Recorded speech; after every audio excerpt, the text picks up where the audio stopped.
about the fines. I know you're a fan of carrots, not sticks. That's been pretty clear from day one. The Ontario fines are going up, $10,000 for organizers, up to $750 for those who attend.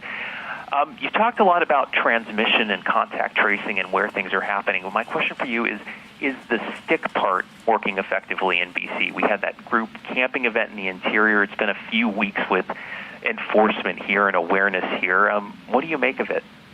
Yeah, as you say, enforcement is a last resort, and orders are a last resort if we aren't able to do things collectively together. I do think there is a role for it, and I think what we've put in place is working. It certainly has made a difference for some people.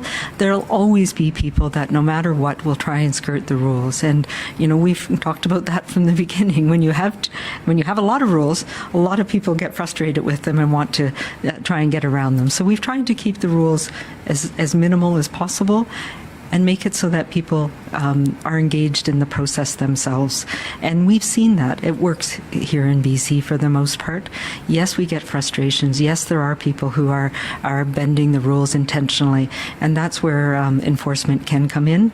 I did see, I think it was Premier Ford saying they would have the highest fines in the country, and I think that's fine. I think what we need to do is target those people who are intentionally doing things, and all of us use our influence to make sure that doing the right thing is the easiest thing for everybody to do and is supported.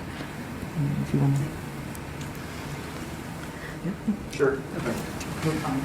Yeah, just to say, I think we need a little bit of both, but the reality is that what we need is for people, for the safety of themselves and the safety of their families, to follow the guidance and the rules and the guidance.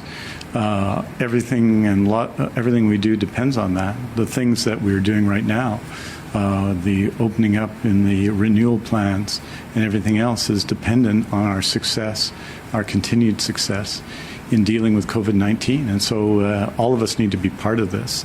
And so some of that you can deal with enforcement, and we are increasing enforcement in the province. But a lot of it we need to do by convincing people, one another, of all being leaders and ensuring that within our own homes and in our own daily activities, we follow the guidance of Dr. Henry. And the guidance is the key part there to consider. And I think, on balance, British Columbians have done a good job of that. But we've got to dig in and continue to do it, because unfortunately, the COVID-19 pandemic is going to continue now for years into the future. And this is something we said consistently through this year, probably through next year. And that means the things we have to get used to doing and enjoying life with, the new guidance of our lives, the new normal that we call it, is going to be with us for a long time. And so we have to learn to deal with it together, support ourselves in this, not be too ready to cast aspersions or blame. And of course, where rules are violated, we need to have means to do that. So it's a combination of both.